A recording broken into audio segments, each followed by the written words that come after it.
today with us. I am going to give us just a general introduction and overview and schedule of events, and then we'll get started with this panel. So for people who have never been here before, welcome to Signature Books. Thank you. That also includes me. I've never been here before. Thank you. So my name is Jordan Kiyak. I work for the Utah Historical Society. I will be introducing our lovely panelists and going through our different organizations. But some housekeeping that we're going to go through is that the restroom is at the very back of the space down that hallway. This is not our space, it's Signature Book space. Please respect it and, take care of it and don't trash it. Please remember to silence your cell phones and other devices. I'm going to make sure I've done that. We are going to have a question and answer session at the end, so don't worry, save your questions for that. This is a space of community and learning. Please respect everyone's viewpoints, their levels of understanding, but most importantly, just have fun with us. This is really exciting. So, with that being said, I'm going to introduce the Utah Historical Society.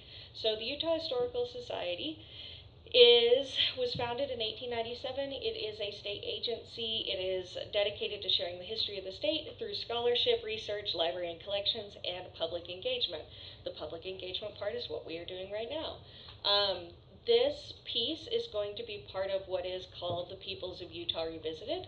So for those who know, or those who don't know, the Peoples of Utah was put together by the Utah Historical Society. It was spearheaded by a Greek immigrant named Helen Papanikolaou back in the 1970s, and it was the first history of Utah that was a much broader history of Utah. It's often said the first ethnic history of Utah. For the America 250 celebration coming up, we have chosen to go back and revisit that, hence the revisited part of Peoples of Utah Revisited, and add to that history. A lot has changed since the 70s in Utah, but also there were communities that for various reasons they did not touch on in the original Peoples of Utah. So we're adding to that. This is a continual project. It has a lot of different pieces to it. The lovely panels here have pieces in the Utah Historical Quarterly, which are doing a completely special edition volume for the year. We are putting together Peoples Online, which will be a website that you can explore like oral histories, photo stories, story maps, digital articles. And then there will be a special exhibit at the new Museum of Utah. So if you have not been to the Capitol recently, it probably is very different. The north building has completed construction, and the first floor of that building will be the Museum of Utah, which opens June 27th of this year. Come, it's going to be very exciting. If you would like to get a sneak peek, the gift shop is currently open, and it's really great.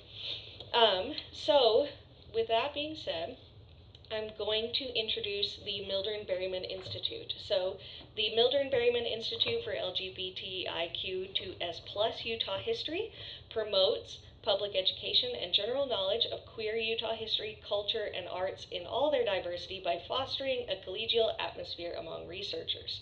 We have a table up here, and this is a part of the lecture series. It's an offshoot of the Institute's normal programming, which includes a once-a-month lecture. So what we are doing is the lecture series amplifies underrepresented voices, builds a foundation for ongoing community engagement in public history. Lectures are recorded, hence the camera, and they are made available on YouTube and their website, which is always free, accessible, non-ticketed events. The Mildred Berryman Institute is committed to making historical context and information accessible with as few barriers to entry as possible, and therefore, because all of the events are free and non-ticketed, they are accepting and fundraising donations at their table. Okay, I am going to ask each of y'all, and we'll start with you since you're next to me, if we can go down the line and introduce yourselves, tell a little bit about what brought you to the Peoples of Utah Revisited project, and a little bit about the projects that you have submitted to Peoples of Utah Revisited. Say that again. What are we doing? I said a lot of words. I was thinking of something else. No, you're okay. If you'll introduce yourselves, let's do that first. Everybody tell us introduce yourselves, tell us your name, and then we'll go through your projects after that. So tell us who you are. Okay. My name is Connell O'Donovan. I'm a double Virgo with a Scorpio moon. Yikes. My pronouns are he, she, and yeah, is that it? I'm a professional genealogist and queer historian. Yeah. I turned it on. Randell Hoffman, former social studies teacher. I'm currently an MA student at the U in US History. Board member of the Mildred Berryman Institute. I'm a Libra. Do we need to share our big threes? My name's Megan Weiss. Doctor Megan Weiss. Yes. I thank you very much. I've been a doctor of U.S. history for about 6 days now, so it's very new and very exciting. And I'm a Cancer Sun, Sag Rising, Leo Moon, and I'm very happy to be here. I feel like we are both Leo moons. I'm a Taurus sun. Let's connect on that. Yeah, let's circle back. We'll circle back. Okay. So let's go backwards. If you would, Megan, will you tell us a little bit about how you got involved in Peoples of Utah Revisited and what your projects are about? Yeah, so I am a historian of 20th century gender and sexuality. I'm really interested in women. What are they up to? What are they doing? But I'm also interested in queer people. What are they up to? What are they doing? For Peoples of Utah, I wrote a longer piece that's about a women's heritage organization. That's a little more in the heteronormative angle. So my queer projects were for the Peoples Online. I wrote about the history of the Utah Pride Parade and the history of the Civilian Conservation Corps and the kind of queerness, straight stuff that was going on in there. We'll talk more about it, but there was gender. Okay. And then Randell, if you would answer kind of the same thing. Tell us how you got involved in Peoples of Utah and what your project is. Yeah. Actually, I don't remember the first time I saw it. It was so long. When did it start? 23? Technically, yes. I think for y'all's purposes, yes, but the Historical Society had been putting foundations up to do this since 2019. Okay. But yes, I think 2023 was probably when we all actually rubber met the road officially. Yeah, sent in proposals. So it's been a minute. But yeah, I think there were a couple of queer historians or people who wanted to do queer topics, and we all kind of did a temperature check with each other, are you doing this? Do you want to try this? We're like, okay, if you're all doing it, then we'll join in and send in proposals. My project, my paper is going to be in UHQ. It's called Out of the Closets and Into the Streets: How gay and lesbian Utahns organized. And it's looking at the 1970s, 80s, 90s, and how gay and lesbians organized in those decades. This is a way to connect Utah with larger movements, and kind of my way looking forward at what I want to do, looking at how regions in the U.S. West are unique from New York City and Stonewall and Gay Live. Yeah. Okay. And then Connell, your turn. Tell me what brought you to Peoples of Utah and what's your project? I don't remember how we got involved. I know there was magic. It was just magic. There was something I saw online and met Randy, and we started going to these seminars and workshops and stuff. And then that formed the nucleus for the Mildred Berryman Institute. That's how we kind of came about, was meeting. That's how I met you guys. Yeah, through Peoples of Utah Revisited. So thank you, Jordan. Yes. I did not do that. I have two projects.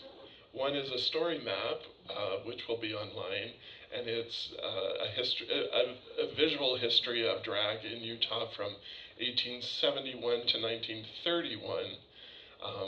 But I kind of start with drag in ancient Greece and then in Britain and then an early history of U.S. drag, which actually arose out of blackface minstrelsy.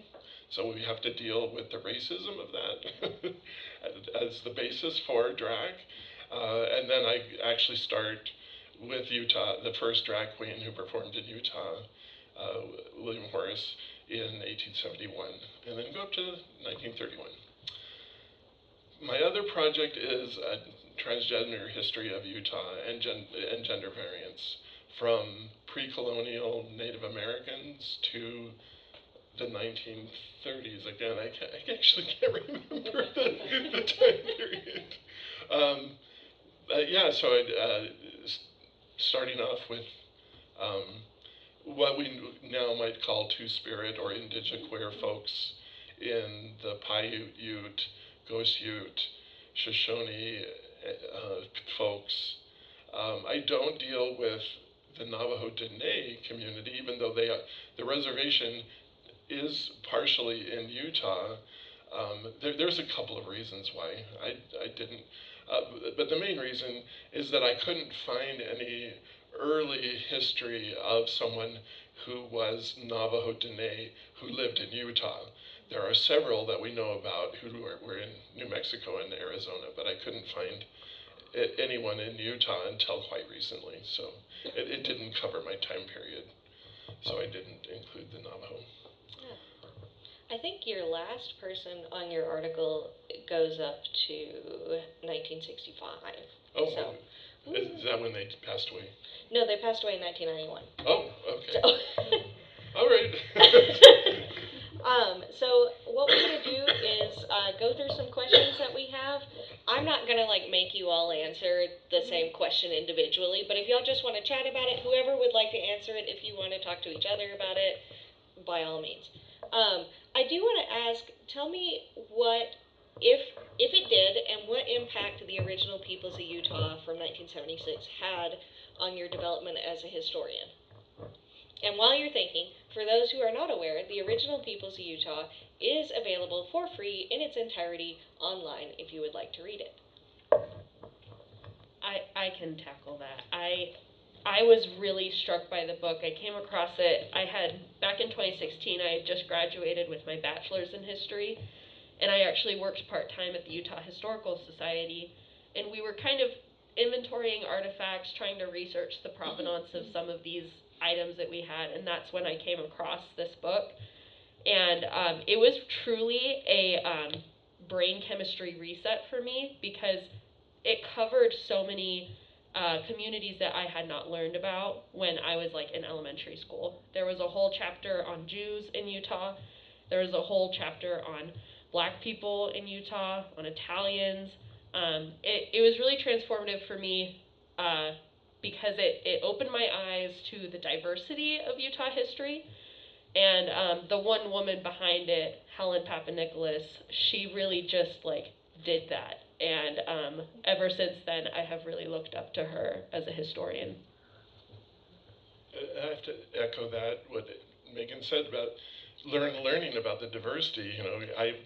I'm a product of the Utah public school system, and Utah history was LDS history. And in the late or mid to late 80s, when I finally saw Helen's book, I was like, oh, wow, there's actually ethnic minorities in Utah that have their own whole history that's not encompassed by LDS history.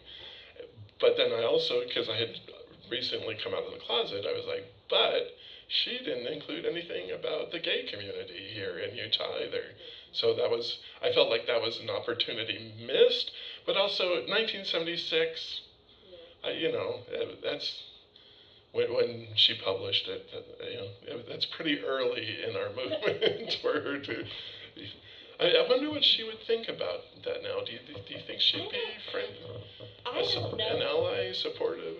I was at an event, and it was your drag queen lecture, and her niece came up to us.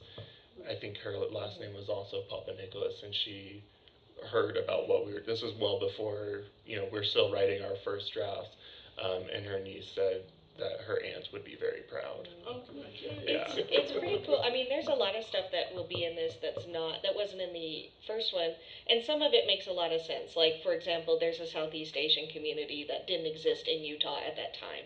But also, like, there will be pieces on disability history that things were happening at that time, but they weren't part of it for whatever reason. So it will be really interesting when these are all put together.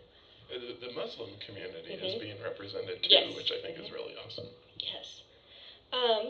One of the questions that I like that we had was kind of about identity and background. This is a multi-part question.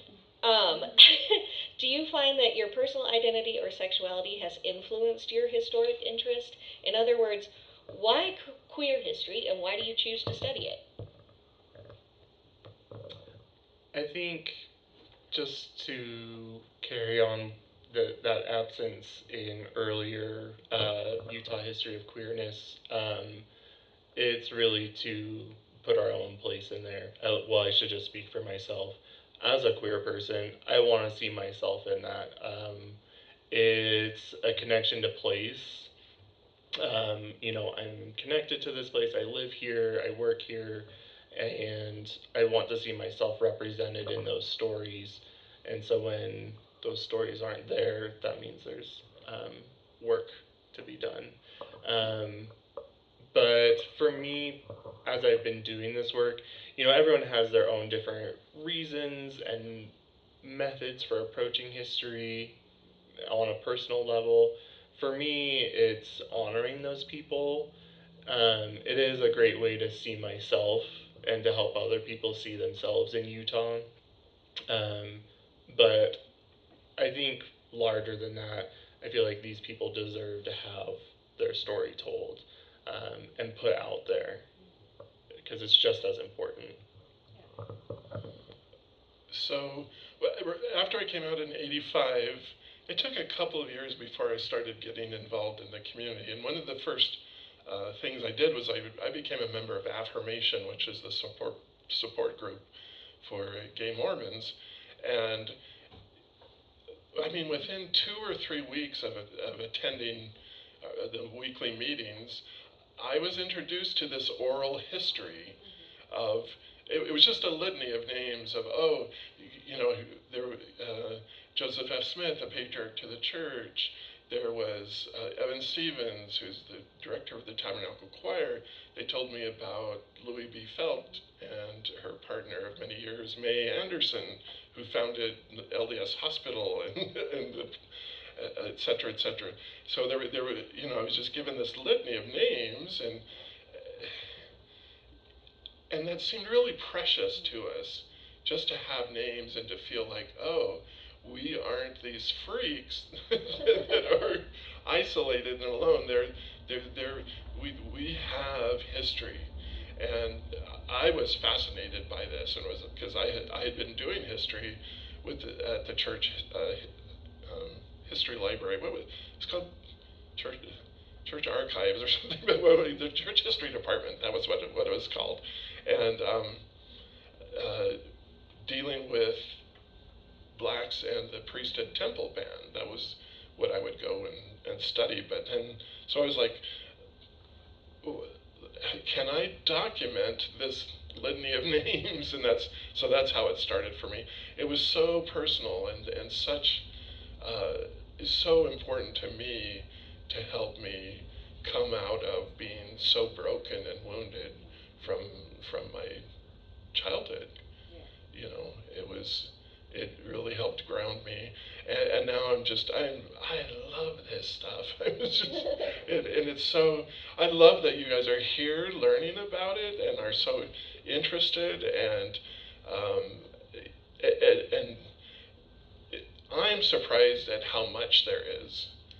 I thought, boy, we're going to be kind of scraping the barrel to find much, and there's just constantly finding new stuff. So that's exciting. Yeah, I'll add, I just want to reiterate what you said. It is very personal, this kind of work, and it is very healing. I'm a gender fluid, bisexual person, and before I started learning more queer American history, I I didn't really have a context for like why I was the way I was, why our culture is the way it is, and researching this stuff has been really helpful in seeing how far we've come, but also like similarities across time. It's helped me feel like more connected to individuals. And something that I think has really surprised me is a lot of the people like from queer Utah history are still alive. You know, like the queer liberation movement is pretty new. And when I started this research for Peoples of Utah Revisited, you know, writing about the Gay Pride Parade, the first one, and like Connell was the person who started it. So it's like the person I know I always have to shout you out, but it was an absolutely insane experience to be doing a history project, researching this person, and like now that person's my friend. So it's like it's really like beautiful and fun and important to do this work because these people are still alive. Yeah. This kind of leads a little bit into what we've been talking about, and I think talking about why it's personal to you, why is including queer history in the Peoples of Utah Revisited so important?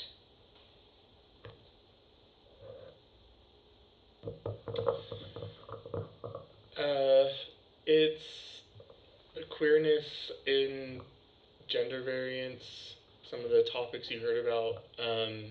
It's just as much a part of Utah as any other group, any other topic or theme. Like Connell was saying, sometimes you think like, well, yeah, we've basically found it all. We keep finding stuff all the time, new people, new things, and so yeah, I'll leave it there. I'll add to something that we're finding, and this will be clear when you all read Randy's essay. This is explained very well, but Utah is a really important part of the national story of the queer liberation movement, and then Salt Lake City in particular is really important because as a metropolitan center, it pulled in queer people from Idaho, Montana, Colorado, Arizona, Nevada. In terms of the metropolitan epicenter, like the San Francisco of the Intermountain West, it really is Salt Lake City. And so I think that people kind of have this misconception that there's not a lot of queer history in Utah, but because of this metropolitan center for all these Intermountain, you know, Mormon corridor areas, there is so much, and we're just scratching the surface. Well, we also we cross through all these different other identities as well.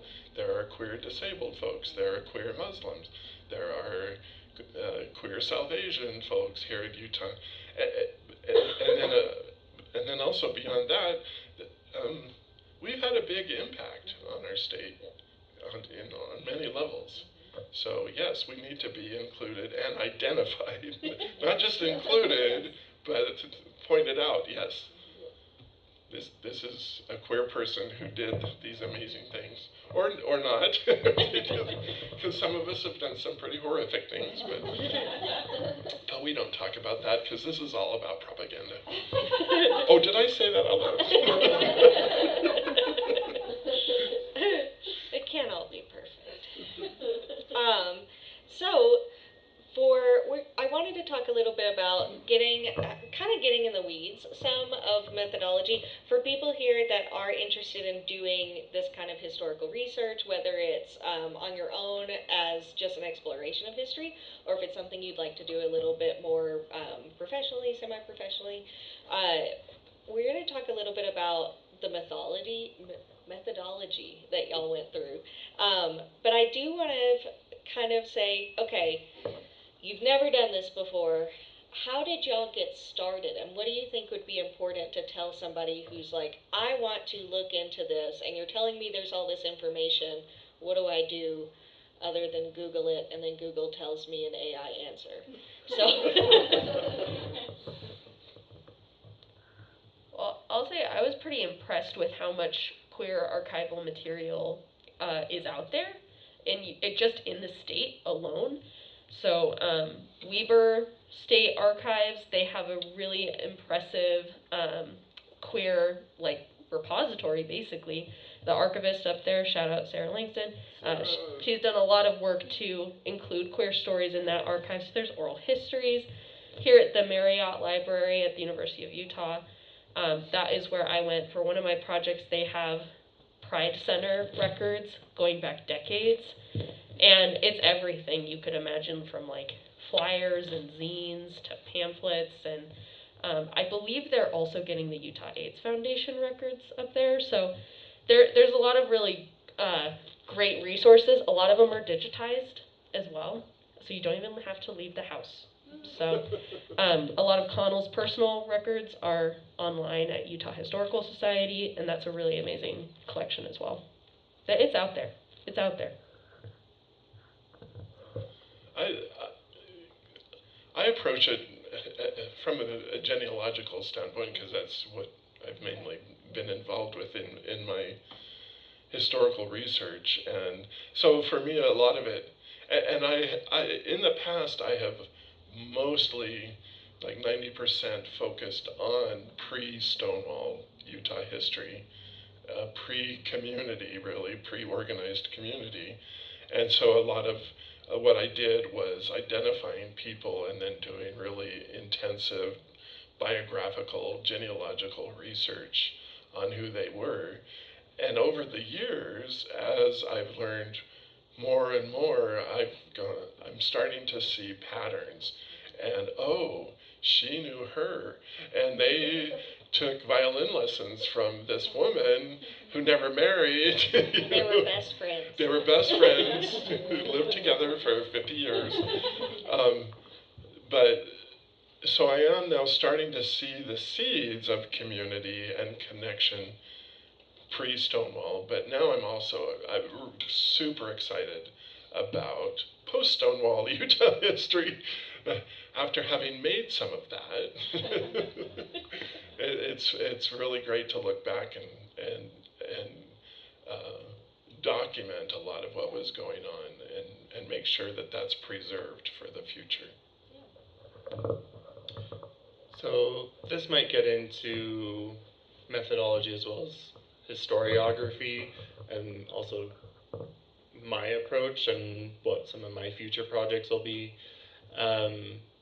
Coming into it 2017, 2018, my first move was to read the classics, which at the time was D. Michael Quinn's Same-Sex Dynamics. I'd also highly recommend Taylor Petry's Tabernacles of Clay. At this point, there are a few books and essays out there that are Utah LDS. Yeah, Signature has several. Signature has always been a really great ally and supporter. That's just some of the newest stuff. Yeah, you could just look at Signature's website or Signature Books on Amazon and buy some of those. But I think another important way of, if you're looking to do queer Utah, or I'll even say queer LDS history, is looking at what's done in other fields and other regions. I kind of mentioned it before, there's so much on queer LGBT New York City, California, let alone just San Francisco. Looking at some of the studies that have been done there, and then considering if some of those things or those frameworks can then be applied here. Sometimes they can, and it's with a different nuance, which is really interesting, which kind of gets into, there's starting to be, in the last few years, this movement within LGBT history of exactly that. I don't want to say enough with San Francisco, enough with New York City, but that's not the nation. You know, Salt Lake City is not San Francisco. So what actually was happening here? How is it different? How is it the same? That's kind of what my paper gets at. Yeah, there are all sorts of people looking at the South, looking at the heartland, whatever that is, or even doing like zeroing in on cities and states, kind of like what we're trying to do. And that does get closer to some communities who do want to see their history, like I was saying at the beginning. It does seem to have more of an impact as these histories identify or recognize kind of hyper-local identities. If I could just add to this conversation too. before we move on, and you guys might have more to say about this, but something that I feel should be said is doing queer history like pre-World War II, pre-Stonewall is totally different from doing post-Stonewall, because post-Stonewall you have queer collective identity and a queer politics. Before that, it was so much more nebulous, and I think it's interesting. We're kind of divided this way. Connell does like pre-Stonewall, and we do post. But it's one of those things where, as historians looking at someone from like 1905 and saying if they were a lesbian or not, it gets murky in terms of ethics, because I don't know that they would have ever used that word in like the 1850s or whatever. They might have their own way of describing it depending on their culture and their context. And this is one of those things that it is a debate, and it's not like there's not a settled answer on how, as historians, we should be handling it. But I just feel like that's an important part of like your philosophy as a historian of sexuality, is like, how do you approach those people who maybe they wouldn't have wanted to be outed, or maybe they would have used a different word even though we have a term for it now. Those kind of questions are wrapped up in the history that I don't have an answer, but I just wanted to say something about it. There is no answer. There is no answer, yeah. Hence the It's very debate. personal. It's a very personal choice how you treat that.